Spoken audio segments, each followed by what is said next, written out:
উপায় তওবা করা, বলেন খালেস তওবা, খাঁটি তওবা। এই তওবাকে বলা হয়, বলেন এই তওবাকে বলা হয় তাওবাতুন নাসুহা।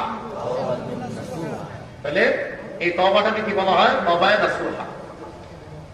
তো এক নাম্বার খাঁটি তওবা করা, খালেস তওবা করা। সূরা তাহরীমের ৮ নম্বর আয়াতে আল্লাহ বলেন, ইয়া আইয়ুহাল্লাযীনা আমানু তুবু ইলাল্লাহি তাওবাতান নাসুহা।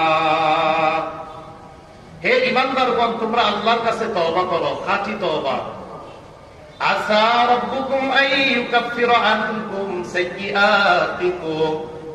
আশা করা যায় তোমাদের রব তোমাদের সমস্ত পাপগুলো ক্ষমা করে দিবেন। ওয়া ইউদখিলাকুম জান্নাত, তোমাদেরকে জান্নাতে প্রবেশ